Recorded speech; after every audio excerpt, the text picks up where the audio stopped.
Shalom, Lakam, Kal Yashara'al. How's your peace, Israel? Welcome back to another video. And we are in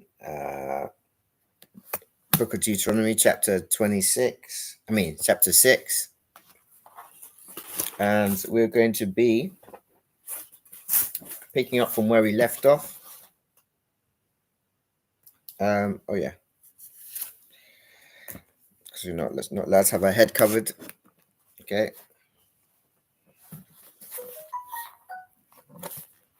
Right, so we're on chapter what? We're chapter 6. And we're going to pick up where we left off. We were in verse 16. And it reads on this wise. It says, "You shall not put the Lord your God to the test, as you tested him at Massah. You shall diligently keep the commandments of the Lord your God and his testimonies and his statutes which he has commanded you. And you shall do what is right and good in the sight of the Lord, that it may go well with you, and that you may go in and take possession of the good land that the Lord swore to give to your fathers, by thrusting out all your enemies from before you, as the Lord has promised. When your sons ask you in time to come, what is the meaning of the testimonies and the statutes of the rules that the Lord your God has commanded you? Then you shall say to your son, we were Pharaoh's slaves in Egypt, and the Lord brought us out of Egypt with a mighty hand, and the Lord showed signs and wonders, great and grievous, against Egypt, against Pharaoh and all his household, before our eyes. And he brought us out from there, that he might bring us in and give us the land that he swore to give our fathers. And the Lord commanded us to do all these statutes, to fear the Lord our God for our good always, that he might preserve us alive as we are this day, and it will be righteous for us if we are careful to do all his commandments before the Lord our God, as he has commanded us." Chapter 7. Context is the Lord's chosen people. It says, "When the Lord your God brings you into the land that you are entering to take possession of it, and clears away many nations before you, the Hittites, the Girgashites, the Amorites, the Canaanites, the Perizzites, the Hivites, the Jebusites, 7 nations more numerous and mighty than you. And when the Lord your God gives them over to you, and you defeat them, then you must devote them to complete destruction. You shall make no covenant with them, and show no mercy to them. You shall not intermarry with them, giving your daughters to their sons, or taking their daughters for your sons, for they would turn away your sons from following me to serve other gods. Then the anger of the Lord will be kindled against you, and he would destroy you quickly. But thus shall you deal with them. You shall break down their altars and dash in pieces their pillars, and chop down their Asherim, and burn their carved images with fire. For you are a people holy to the Lord your God. The Lord your God has chosen you to be a people for his treasured possession. And out of the peoples who are on the face of the earth, it was not because you were more in number than any other people that the Lord set his love on you and chose you. For you were the fewest of all people, but it is because the Lord loves you and is keeping the oath that he swore to your fathers. And the Lord has brought you out with a mighty hand and redeemed you from the house of slavery, from the hand of Pharaoh, king of Egypt. Know therefore that the Lord your God is God, the faithful God, who keeps covenants and steadfast love." This is important because he says he keeps covenants. That means that, every covenant that he's established, it means he has that covenant open. So no one can be coming along trying to tell us that, there's the Old Testament and the New Testaments and New Covenants, everything else. No, it don't work like that. These covenants are all open. He's established these. These are ways that we can find favor in the eyes of the Father. It says, keeps covenants and steadfast love with those who love him and keep his commandments to 1,000 generations, and repays to their faces those who hate him by destroying them. You see, he will not be slack with one who hates him. He will repay him to his face. You shall therefore be careful to do the commandment and the statutes and the rules that I command you today. And because you listen to these rules and keep and do them, the Lord your God will keep with you the covenant and the steadfast love that he swore to your fathers. He will love you, bless you, and multiply you. He will also bless the fruit of your womb, and the fruit of your ground, your grain, and your wine, and your oil, the increase of your herds, and the young of your flock, in the land that he swore to your fathers to give you. You shall be blessed above all people. There shall be no male or female barren among you or among your livestock. So barrenness, due to us adhering to his instructions, means that we wouldn't have any of our wives would be barren, right? But the fact is that us not following the instructions, this is where barrenness was going to come into the equation. He says, and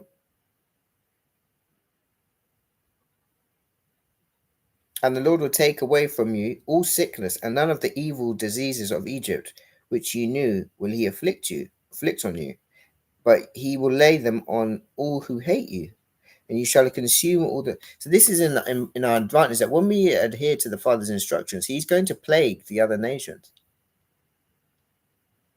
You see what I'm saying? That they're going to start receiving the plagues, the curses, and you shall consume all the peoples that the Lord your God will give over to you. Your eye shall not pity them, neither shall you serve their gods, for that would be a snare to you. So this is to the Canaanites, not to all the nations. This is dealing with Canaanites because they were particularly a wicked bunch. Okay. It says, if you say in your heart, these nations are greater than I, how can I dispossess them?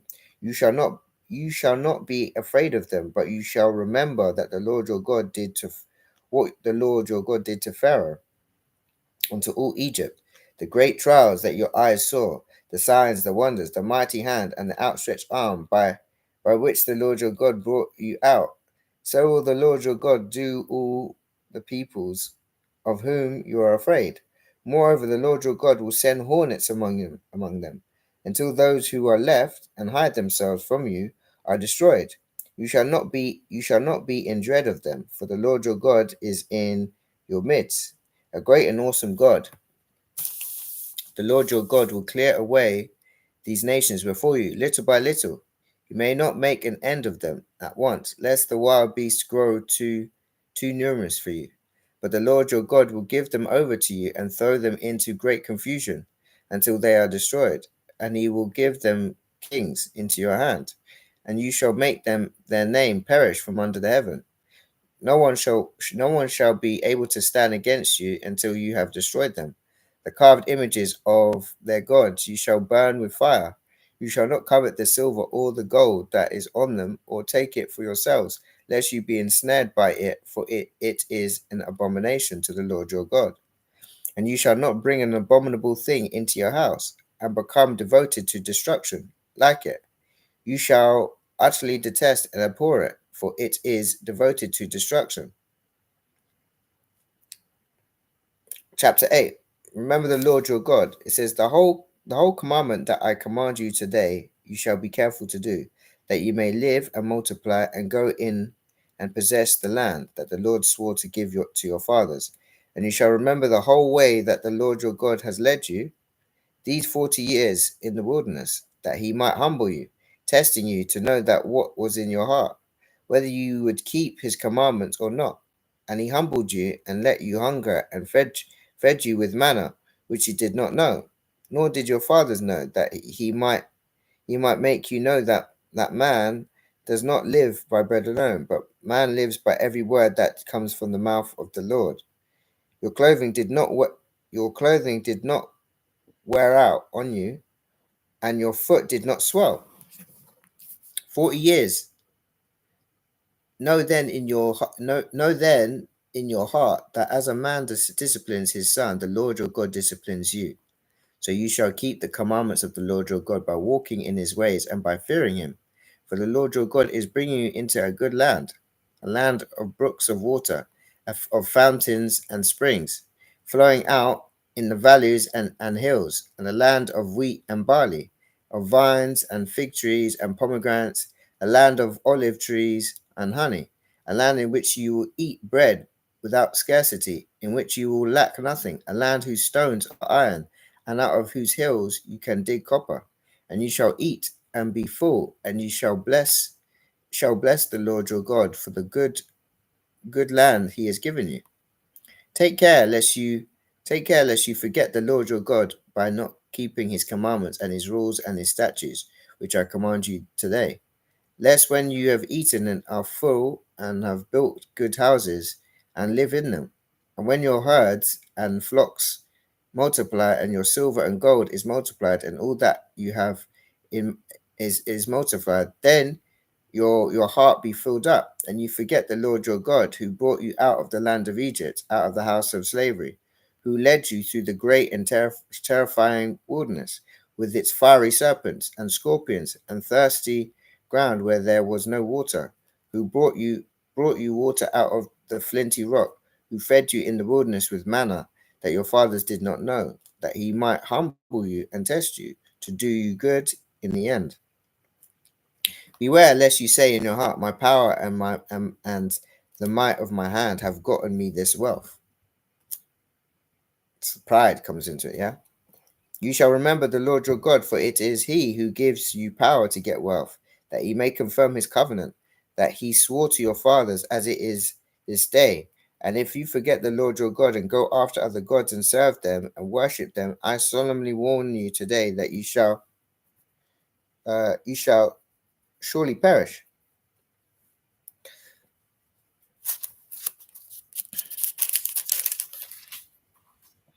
Like the nations that the Lord like the nations that the Lord makes sorry, let me say it. Like the nations that the Lord makes to perish before you, so shall you perish, because you would not obey the voice of the Lord your God. Okay. We're in verse 9. Not because of righteousness. That's what context is. It says, Hear, O Israel, you are to cross over the Jordan today to go into to dispossess nations greater and mightier than you, cities great and fortified up to heaven, a people great and tall, the sons of the Anakim, whom you know and of whom you have heard. It said, who can stand before the sons of Anak? Know therefore today that he who goes excuse me. Know therefore today that he who goes over before you as a consuming fire is the Lord your God. He will destroy them and subdue them before you. So you shall drive them out and make them perish quickly, as the Lord has promised you. Do not say, excuse me, do not say in your heart, after your Lord has thrust them out before you, it is because of my righteousness that the Lord has brought me in to possess this land. Whereas it is because of the wickedness of this nation that the Lord is driving them out before you. Not because of your righteousness or uprightness of your heart are you going in to possess their land, but because of the wickedness of these nations, the Lord your God is driving them out from before you, and that he may confirm the word that the Lord swore to your fathers, to Abraham, to Isaac, and to Jacob. Know therefore that the Lord your God is not giving you this good land to possess because of your righteousness, for you are a stubborn people. Remember, and do not forget how you provoked the Lord your God to wrath in the wilderness, from the day you came out of the land of Egypt until you came into this place. You have been rebellious against the Lord. Even at Horeb, you provoked the Lord to wrath, and the Lord was so angry that with you that he was ready to destroy you. When I went up the mountain to receive the tablets of stone, the tablets of the covenant that the Lord made with you, I remained on the mountain 40 days and 40 nights. I neither ate bread nor drank water, and the Lord gave me 2 tablets of stone written with the finger of God, and on them were all the words that the Lord had spoken with you on the mountain out of the midst of the fire on the day of the assembly. And at the end of 40 days and 40 nights, the Lord gave me the 2 tablets of stone, the tablets of the covenant. Then the Lord said to me, Arise, go down quickly from here, for your people whom you have brought from Egypt have acted corruptly. They have turned aside quickly out of the way that I commanded them. they have made themselves a metal image, the golden calf. It says, furthermore, the Lord said to me, I have seen this people, and behold, it is a stubborn people. Let me alone Let me alone, that I may destroy them and blot out their name from under the heaven, and I will make of you a nation mightier and greater than they. So I turned and came down from the mountain, and the mountain was burning with fire, and the two tablets of the covenant were in my hands. And I looked, and behold, you have sinned against the Lord your God. You have made yourselves a golden calf. You have turned aside quickly from the way that the Lord hath commanded you. So I took hold of the two tablets and threw them out of the two hands and broke them before your eyes. Then I lay prostrate before the Lord as before, 40 days and 40 nights. That's in the custom of our people in West Africa, prostrated, laying on the floor.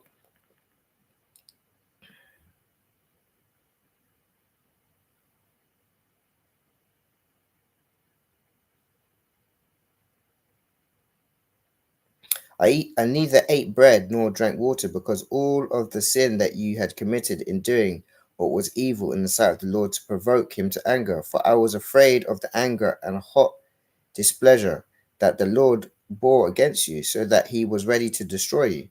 But the Lord listened to me that time also, and the Lord was angry with Aaron, that he was ready to destroy him. And I prayed for Aaron also at the same time. Then I took the sinful thing, the calf that you had made, and burned it with fire, and crushed it, grinding it very small until it was as fine as dust. I threw the dust of it into the brook that ran down from the mountain at Tebara also, and at Massa, and at Kibroth Hatava. You provoked the Lord to wrath, and when the Lord sent you from Kadesh Barnea, saying, go up and take possession of the land that I have given you, then you rebelled against the commandment of the Lord your God, and did not believe him or obey his voice. You have been rebellious against the Lord from the day that I knew you.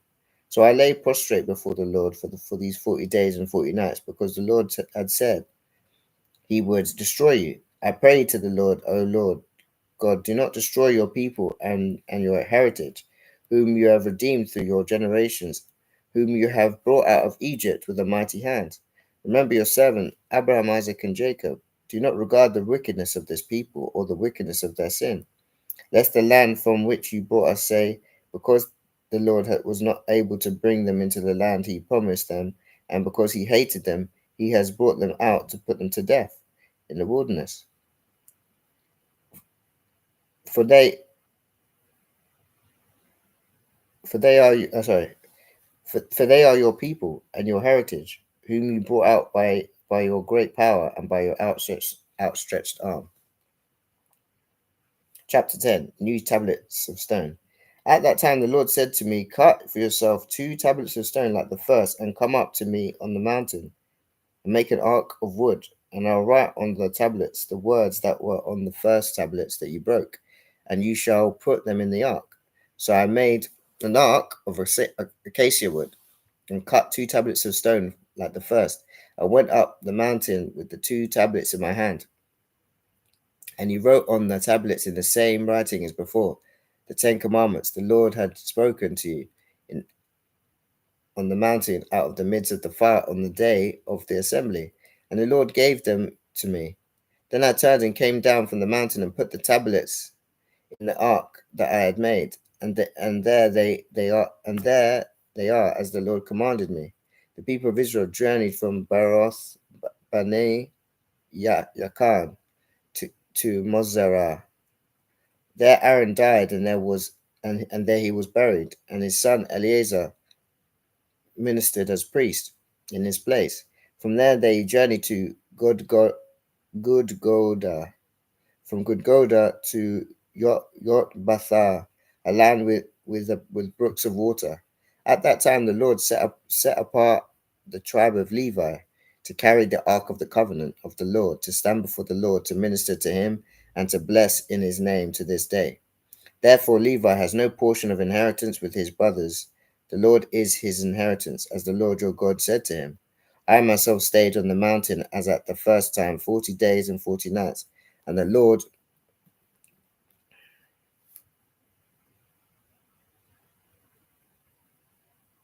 And the Lord listened to me that time also.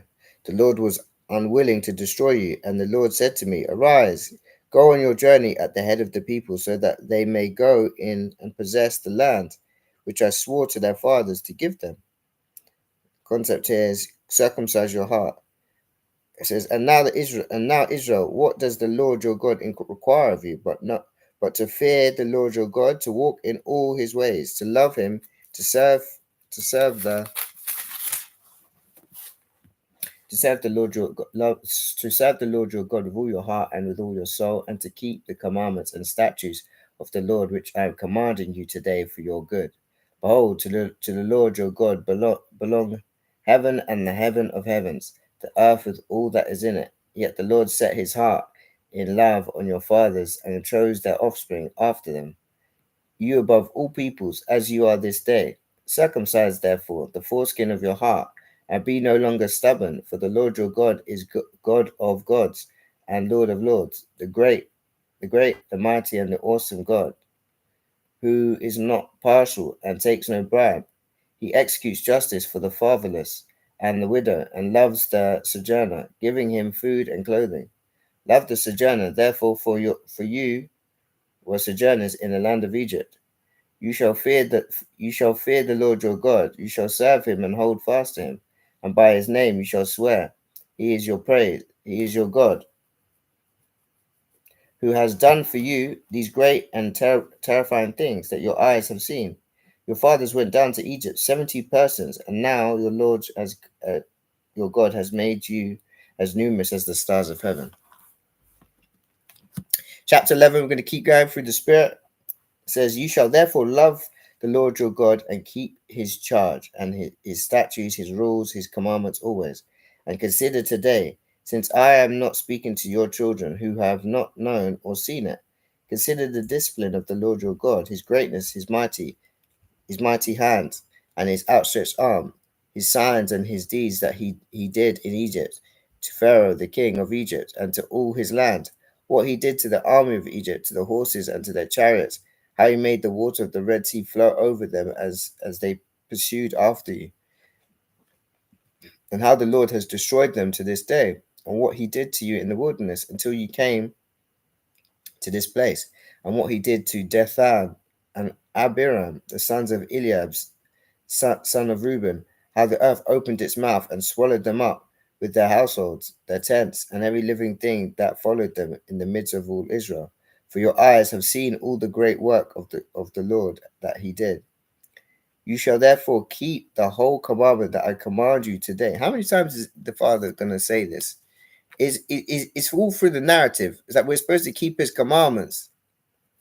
So I don't see how people can get a different understanding when you read what the Hamashiach, the Messiah, is saying. He's saying the same things. If you love me, keep my commandments. You see what I'm saying? He said he's the one that sent the Father's. He comes in his Father's name. So everything that the Messiah is saying, he's saying the same thing that the Father is saying.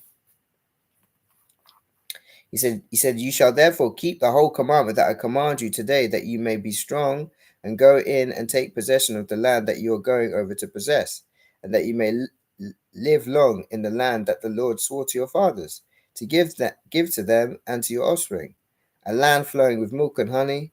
For the land that you are entering to take possession of, it is not like the land of Egypt from which you have come, where you sowed your seed and irrigated it like a garden of vegetables. But the land that you're going to possess is a land of hills and valleys, which drinks water by the rain and from heaven, and land that the Lord your God cares for. The eyes of the Lord your God are always upon it from the beginning of the year to the end of the year. So that's another reason why we should be interested in going back to the land, because the Father that's his land, that's his inheritance. Whoever's in it, he decides who's there, who goes. You see what I'm saying? It says, and if you were to obey my commandments, he's saying this again, isn't it? If you were to obey my commandments that I command you today, to love the Lord your God and to serve him with all your heart and with all your soul, he will give the rain for your land in its season, the early rain and the latter rain, that you may gather in your rain and your wine and your oil. And he will give grass in your fields for your livestock, and you shall eat and be full. Take care lest your heart be deceived, and you turn aside and serve other gods. Worship them, then the anger of the Lord will be kindled against you, and he will shut up the heavens so that there's no rain, there will be no rain, and the land will yield no fruit, and you will perish quickly off the good of the land that the Lord has given you. Has that not happened before? All these captivities where we've been into, we've literally been, in exile. And you shall therefore lay up these words of mine in your heart, in your soul, and you shall bind them as the sign on your hand, and they shall be as frontness between your eyes. We read this before in, I believe, either in Numbers, but this is what the Jewish, they believe, like, you know, they have these boxes that are wrapped around their heads, and they've got these things that are wrapped around their arms. That's what they do. They think it's a literal thing. This is a spiritual thing. It's talk about everything you put your hands to is going to be of the Father. Everything you put your mind to is always going to be of your Father. You see what I'm saying? There's nothing that you do that is not been run by the Father. You see what I'm saying? You seek His will rather than your own. You shall teach them to your children, talking of them when you are sitting in your house, and when you are walking by the way, and when you lie down, and when you rise. You shall write them on the doorposts of your house and on your gates, that your days and the days of your children may be multiplied in the land that the Lord swore to your fathers to give them, as long as the heavens are above the earth. For if you will be careful to do all the commandments that I command you to do, loving the Lord your God, walking in all his ways, and holding fast to him, then the Lord will drive out all these nations before you, and you will dispossess nations greater and mightier than you. Every place on which the sole of your foot treads shall be yours. Your territory shall be from the wilderness to the Lebanon, to the Lebanon, and from the river to the river Euphrates to the western sea. No one shall be able to stand against you. Right? The Lord your God will lay the fear of you and the dread of you on all the land that you shall tread, as he promised you. See, I am setting before you today a blessing and a curse. The blessing, if you obey the commandments of the Lord your God, which I command you today, and the curse is if you do not obey the commandments of the Lord your God, but turn aside from the way that I am commanding you today, to go after other gods that you have not known. And when the Lord your God brings you into the land that you have entered to take possession of it, you shall set the blessing on the Mount Gerizim and the curse of Mount Ebal, and they not beyond the Jordan, west of the road towards the going down of the sun, in the land of the Canaanites, who live in the Arabah, opposite Gilgal, beside the oak of Moreh. For you are to cross over the Jordan to go in to take possession of the land that the Lord your God is giving you. And when you possess it and live in it, you shall be careful to do all the statutes and the rules that I'm setting before you today. So this is just like a like little spotlight on what's going to occur when we actually go into the land, because we are going to receive the blessings and the curses, right, based on our obedience. Okay, we're going to chapter 12. The Lord's chosen place of worship. It says, these are the statutes and rules that you shall be careful to do in the land that the Lord, the God of your fathers, has given you to possess all the days that you live on the earth. You shall surely destroy all the places where the nations whom you shall dispossess serve their gods, on the high mountains and on the hills, and under every green tree. You shall tear down their altars and dash in pieces their pillars and burn their Asherim with fire. And you shall chop down the carved images of their gods and destroy their name out of that place. You shall not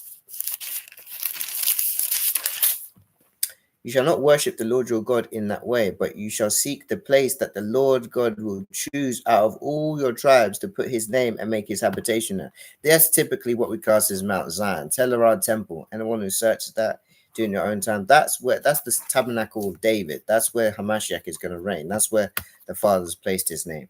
Okay.